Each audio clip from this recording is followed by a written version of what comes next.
Welcome to the podcast, Monsters. I'm your host, Doug Bartlett, a serial entrepreneur, founder and owner of Bartlett Roofing. If you have a mind for business or you want to grow, we are the podcast for you. All right, welcome back to the podcast. And today we are going to talk about identifying and building leaders.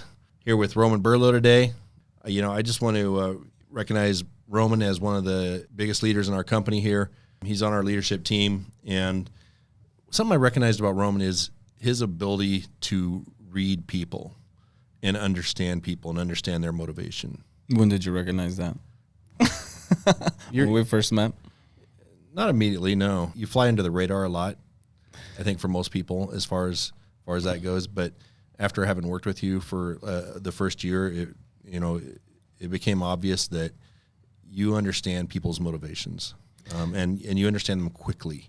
How do you think you gained that skill, Roman?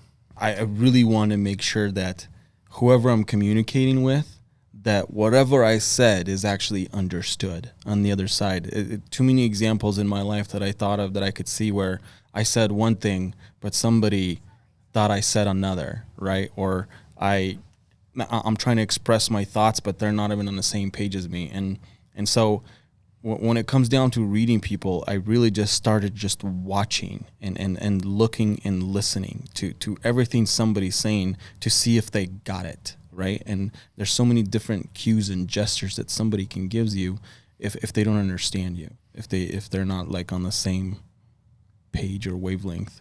Yeah, I think that was one of the things that that's what stood out to me is that you observe the small details of people and what's happening around them and what's happening in the conversations around them and the relationships around them, and you observe those and put together that information very quickly. Yeah, it's like a big puzzle.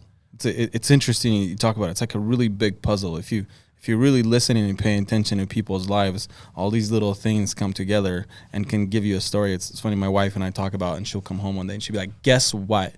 And I remember one time, not one time, but I remember we got pregnant. She got pregnant. Not us.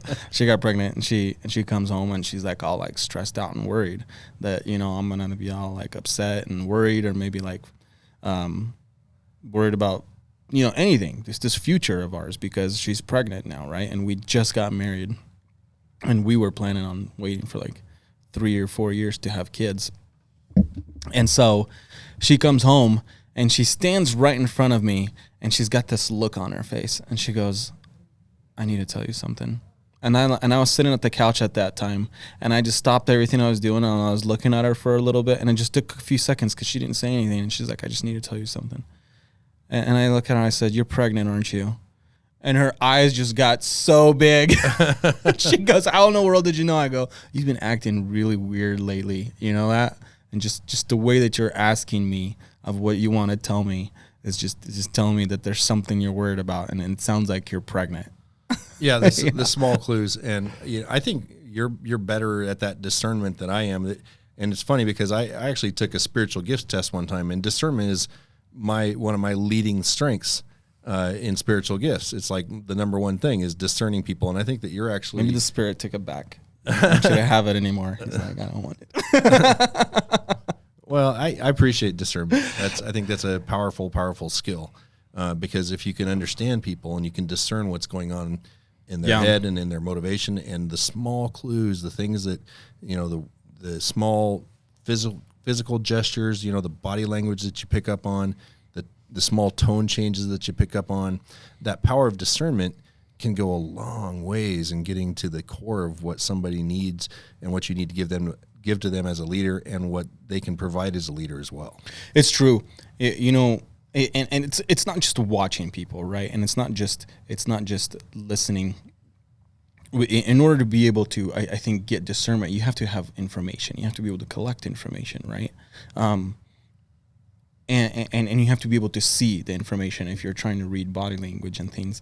And in order to stimulate something like that, and to have that person give up the information, a lot of times I was talking with Grayson Colton the other day, the regional sales manager at Bartlett, and he was asking me questions like, how do you get people to open up? How do you get people to talk about hard things? And I told him, I said, if you say something totally uncomfortable, but it's true, but if you bring something out into the light, you have to talk about it because it's right there. And when you bring that out, you will instantly see a reaction from another person. So if you want to have better discernment, then you have to be comfortable in the uncomfortable conversations. You have to be comfortable. I remember I went into a conversation with a couple of guys and I said, wow, this is going to be really uncomfortable, guys, but we have to go. So let's just do this. Let's just put this out into the open. And here's the situation, right? And so when you get comfortable in the situations, and as soon as you say something, that's when you can start reading the other person, because that's when they're giving up the information. Right. Because now you're asking the hard questions. Yeah, it's interesting. I think there was a point for you that you learned to become more comfortable just from conversations we've had in the past in uncomfortable conversations. And that was when you were running our first big sales team. I mean, we had a sales team before that, but it fell apart. And then you took on that task as a sales manager. And I think you struggled with it at first. Oh yeah, big time. It was tough. It was really tough, especially speaking in front of people.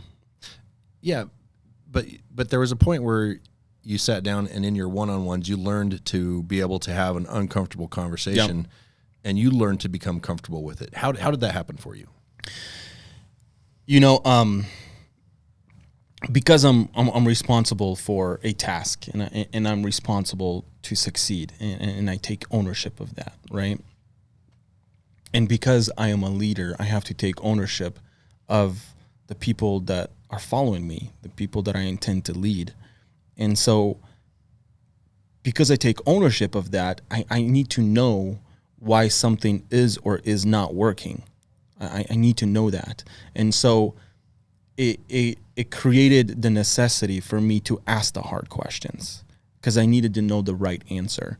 It's so many times, I think, in management, and I wouldn't call it leadership, but in management, I think people take words or somebody's answer at face value, or whatever they tell you the first time.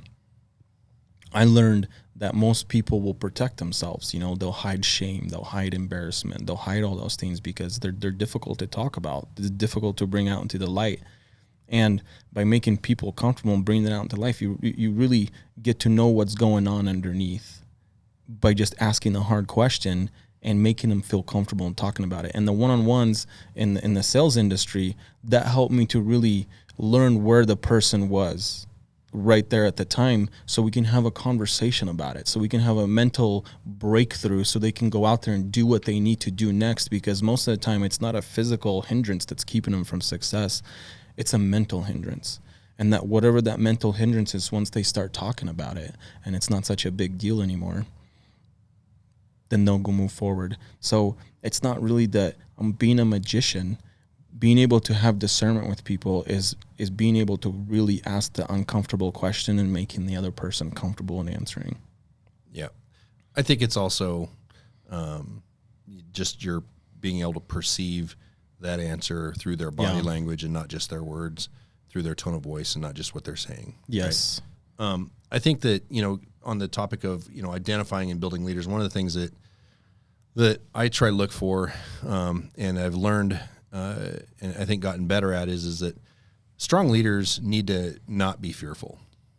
They need to not be afraid to take chances. They need to not be afraid to speak their mind. They need to not be afraid to ask uncomfortable questions. Fear can't really be a part of who they are. And I think that's one of those characteristics I look for at this point. I would even take it a step further and say fear cannot be controlling you, right? Because just reading in I think it was Brene Brown, this last book that we were just reading, and there's one thing about letting fear control you, but there's another thing about having like a controlled paranoia, like a healthy paranoia, because you and I both, we should always be afraid that something bad's going to happen to this business. I'm always afraid we might get sued for something. I'm always afraid that somebody might get hurt. I'm afraid something might fall apart, but it's a good paranoia, because I look for opportunities where something might go wrong because of the fear that something could break. But it's not affecting me negatively. It's just something that I know I need to be afraid of it, but in a healthy paranoia.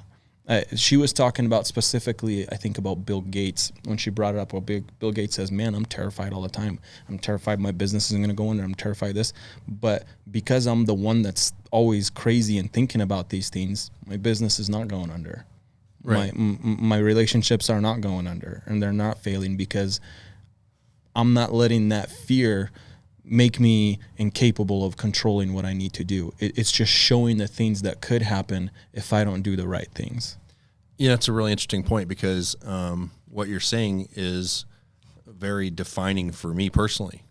As a business owner, I always have a certain sense of fear that I live in, which is if I don't take the right steps, if we don't make the right changes, if we don't pivot when we need to pivot, if we don't if we don't do a better job of recruiting or we don't do a better job of tracking our sales activity or whatever that case is, I always live in that sense of fear of, hey, we could lose this in just a matter of a few months if we don't keep everything really dialed in. Yeah, and you've always had that. I don't think whether you noticed it or not, but this controlled paranoia to where you are scared, you are paranoid, but it's not ruling your life. It's simply just showing the things that could possibly go wrong. Yeah, right. And I think that's a responsibility as a owner or as a leader is to look at the situation and say, is there potential failure here? And if there is, what do I need to do to turn that ship around? That's right. You're not living in fear. You're just... Yeah, you're choosing to say, hey, I can recognize the potential, and therefore I'm going to take action to make sure that we stay on the right path. Well, now you're not just letting things happen to you now, right? Yeah. And if they did, you already know it. You already know what to do. And I think that paranoia is kind of part of that discernment too, which is picking up on the small clues. If you see something start to turn a little direction, then you can easily visualize how that could build and become worse and worse. Yeah. And not being fearful to make that change is a huge deal. I call it playing through. Like I have this thing I've been practicing for a while, and I'm talking some to the leaders with the organization and say, you have an idea and you got to play it through your mind. Play it all the way through, not just this week or next month. Play it for the next year, and keep going and throw different scenarios in it and see how this thing works out, right? I think that also helps with discernment, being able to do that as a talent, being able to take scenarios or if I want to hire you as a person, as a leader, in my mind I can imagine what kind of leader you're going to be. In the mind and all the past experiences and the way that you've communicated with people and the way you treat people, I can imagine how you're going to lead and what you're going to do. How do you do that? How do you perceive how somebody's going to do as a leader before they're a leader? What are the clues you look for? I think there are some people that are just natural leaders and they might not even know it. And there's some people who can learn it. I'm not saying it can't be a learned task. Some people just don't know why they're not good leaders, and some people don't know why they are good leaders. I have examples of both in this company, right? Oh yeah, we have. I'll give you a good example. Just recently, we hired some new sales managers, and I went to visit the office, and there were some names that were floated around for me to look at for potential managers and leaders, and they pointed them out to me, and my job then there was to sit there and observe and to watch. And I sat in the sales meetings. I sat in their coaching, whatever they're doing. And the people that were floated, that were recommended, they were obviously the loud ones in the room. They were obviously seeking attention, obviously trying to position themselves as leaders. It was very obvious that they wanted that position. And then there were the natural leaders in the room where I could watch somebody and they were not trying to gain anybody's attention. They were not trying to get people on their side. It just happens. And when they speak, everybody listened. And when they had something to say, it was wisdom and people were writing it down. People were asking questions. And the example that I remember, we're sitting around the conference table and somebody's talking, and that was the potential leader. And as soon as he gets done, somebody asks, this other person who I perceive to be a leader now a question. And this leader, in my opinion, just wasn't connected, wasn't, participating in the group. He was just doing his own thing at the time. But as soon as somebody asked him a question, the entire room shut up. They all turned their heads and they paid attention to what he was going to say. It just, the entire atmosphere shifted. And it was very obvious from when everybody's talking and then this guy who was quiet, wasn't seeking attention, started speaking. And the way that he changed the atmosphere wasn't something he was trying to do, is just something that he was. And you could tell that as a person, he wasn't trying to get anything from anybody. He was just sharing his experiences and his wisdom. And because he was successful, people were willing to listen to him because he didn't want anything from them. He wasn't looking for a promotion or a position. Right. I think that's actually a valid point, is that one of the things I've noticed is that most leaders are keen observers. Yeah. And that again ties back to that discernment, but they watch first. They aren't necessarily seeking the limelight. If people that are seeking the limelight are usually loud, if they come across as seeking limelight, they're loud. And the reason they're loud is because there's a deficiency either in their experience level or their confidence or their amount of fear that they live in. There's some type of something that's happening in their life that they're trying to compensate for. But the people that are real leaders, they observe, they maintain their composure. I've talked to a lot of our employees about stoicism, being that rock to everybody around you. And when you're that rock, then people listen, and they want to listen because they know that there's going to be wisdom. That's right. It's true. It's true. And we see some sales managers running sales meetings in their offices that when they start speaking, everybody starts listening, and some that when they start speaking, people are checking out. Yeah. Another characteristic that I look for is somebody that even though they may have a lot of stoicism and they may not be the loudest person, they also have conviction or passion that they are able to communicate effectively to the people around them. Do you know of can you think of any examples of people that have that characteristic? Yeah, I can. I honestly don't know if that's the characteristic of every good leader, is to have that, conviction and passion to try to, me personally, I am that kind of person, right? But I am very vocal about my position, right? If I have a position, and perhaps I read in the latest book that we read, The Multipliers, right? She talks about how leaders, they are smart and they know that they're smart, but they're not trying to flaunt their wisdom and things to everybody. They're not trying to show it off to anybody because they don't need to prove anything to anybody. And I think that's the boat that I was in for a long time. I don't want to prove anything to anybody. Yeah, I'm comfortable with where I am, and I almost wanted somebody else to recognize the talent within me and not me having to tell you what my talent was. Yeah.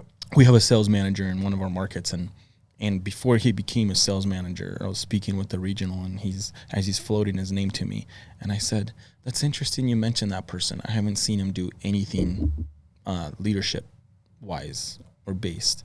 And he's like, "Oh, no, he does it, and he does it all the time." I said, "Do people follow him? I mean, do people seek out his attention and his help?" And he goes, "All the time. He cannot leave without somebody coming to him and asking him for help." And he wasn't even a manager, right? And I said, "Wow, that's very interesting." But then when I met the guy, I said, "Hey, whenever I come into town, you're Mr. Quiet. I don't hear a peep out of you. You don't make any waves. You don't seek any attention. I don't even know what your voice sounds like." And he looks at me and goes, "Yeah, I just figured out my work, just show what I can do. But I keep hearing all these stories about what he does and what he do, but I just don't see it." And I like that kind of leader. I like the kind of leader that just says, "You know what? It doesn't matter to me. I don't need to be the loud guy here because I'm just going to bring results, and the people that I follow are going to be able to tell my story, and the people that follow me can tell my story." Yeah. Yeah, I think that's valid, is that, when people speak more about you than you speak about yourself, then you've got somebody with some centeredness, some skill, and some leadership ability, because they're paying enough attention to speak for them, right? A couple other things that I think that come to mind for leadership, how to identify a leader and how to build a leader, is self-assessment. I find that most people in life are poor at self-assessment, and that leaders generally try to look internally. And that's one of the things I also recognized about you as a leader is that we can communicate about stuff, and you don't just react. You'll go back and self-assess and analyze the situation, not only externally as far as what's happening to you, but also what's happening within you. Yeah, it's that was a hard one to learn. I mean, I could think back when I was evaluating my decades in my 20s. That was not the case. I was not able to do that very well, I'll tell you that much. Yeah, you got a story about that. Man, I was a mean asshole in my 20s. I'll tell you that. I always had something to say. 30s were a little bit more different.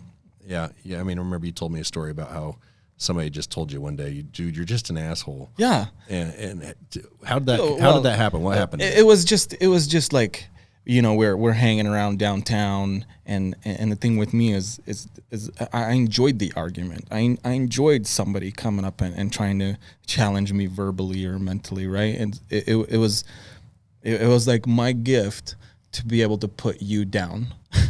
It was a terrible gift. Yeah. But for me, it was one of those things. I was so mentally strong that you couldn't verbally abuse me, but I could do it to you very, very well. And so it was just a situation where I said something to somebody, and it was a comeback, and it was great. I mean, I got him. My friend's like, man, you're an asshole. And he wasn't saying it like in a mean way. He was smiling. He's just like, man, I can't believe it. Like, you can be the biggest dick and you can win any argument like that, right? You can just win somebody over as the biggest dick. And it just kind of, and I stood there for a second. At first I was prideful about it. And then I thought, well, wait a second. I am an asshole. That was really mean, wasn't it? And it took me, it wasn't like that instant, but it's just something that just grew inside my head for a long time. And it just like, it's like it took hold there, that comment. And it just said, you're an asshole. I can't believe you treat people. I can still visualize it, and I can still see it. Somebody's like, it's cool. Yeah, you win every argument. Nice job. You made that person feel like shit. Yeah. You're really good at that. Eventually that made you feel like shit. Well, yeah. Some self-assessment. Self-assessment is, my self-assessment I think everybody wants to be a good person, right? Everybody wants to be successful. Everybody wants to have a great life. But when you self-assess yourself and you're a piece of shit, are you really having a good life? Right. Are you really that person you want to be? Right. And it just rung my bell. It just shook me up, because even though it wasn't intended to hurt me in any way, nor do I think he would want to start a verbal confrontation with me. Right. Right. It affected me that way. Yeah. So I think that another characteristic that that stands out to me is sacrifice. There's a book, Leaders Eat Last, by Simon Sinek. Good book. Great book. And for my part, I think that people that are going into business, in particular, need to understand how deep that goes.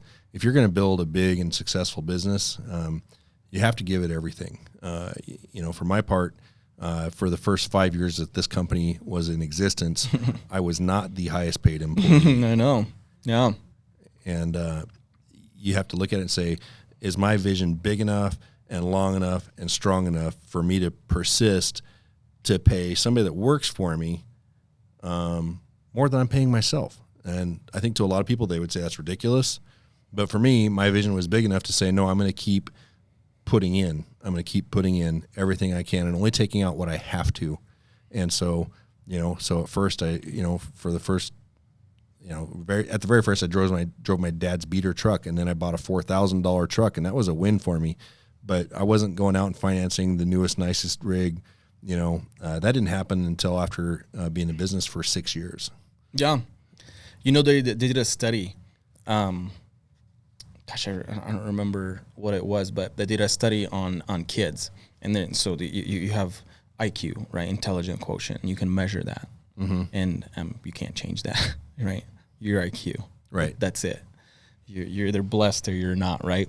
Mm-hmm. And there's another unit of measurement called EQ, which is emotional quotient.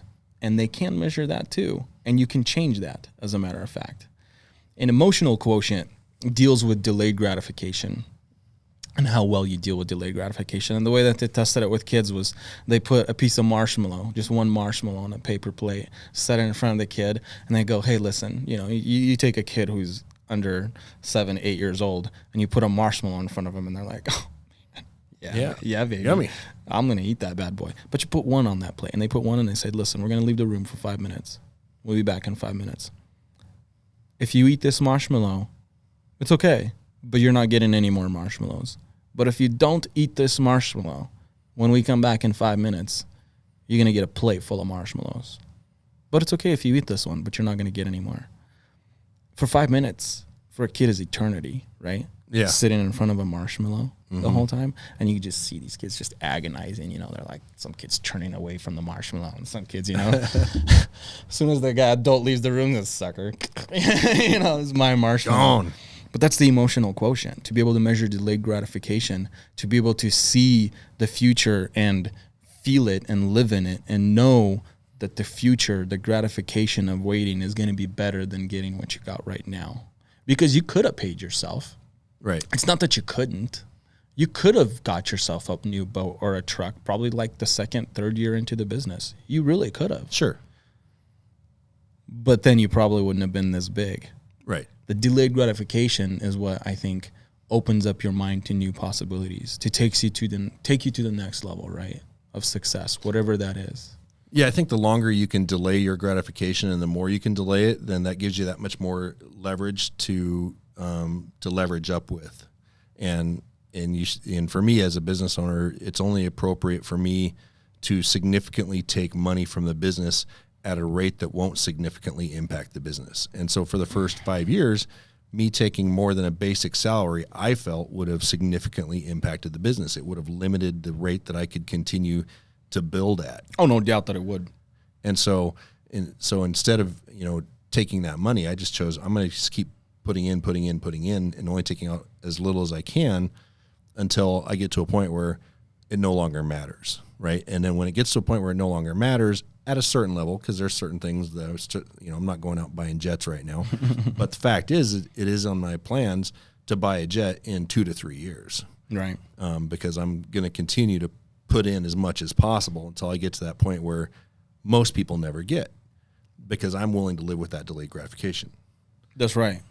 And not only am I willing to live with it, but I feel like that's what fulfills my dreams. That just means you got a high EQ. Yeah, well, there's selfish part of me. That's my friggin' dreams. I want to be the guy with the yacht and the jet. Why not? So isn't it, like in looking for our leaders and in looking for people who lead people for us, that's a good metric for us to look at, to be able to look at, to see what their emotional quotient lies, to see how well you hear these stories, especially in sales. You become better in sales once you buy that car that's too expensive. You become better in sales, you should buy that house that's too expensive. It's so interesting because you never gave people that advice. You gave people advice of, no, I pay cash for everything, guys. I do not buy that if I do not have the money. You're more of a Dave Ramsey side of it. Yeah. But it's interesting that in the sales industry, in the sales world, a lot of people buy into that you need to overextend yourself in order to motivate yourself.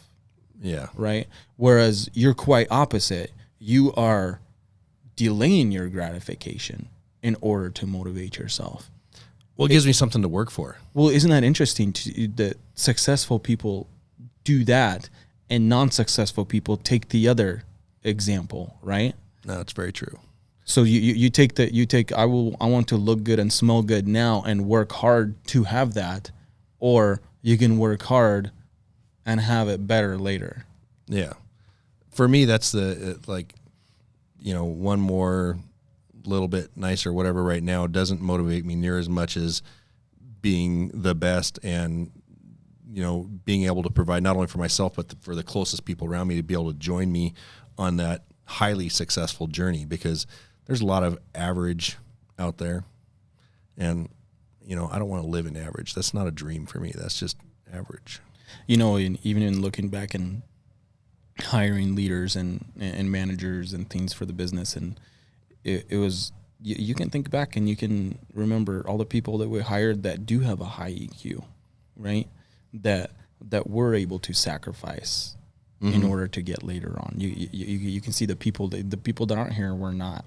Right. Yeah, long term. You can remember them. Long term lasts, it seems like, because you're right. The shorter term people are like trying to do something that wasn't within their reach and didn't have the patience to wait for it either. That's right.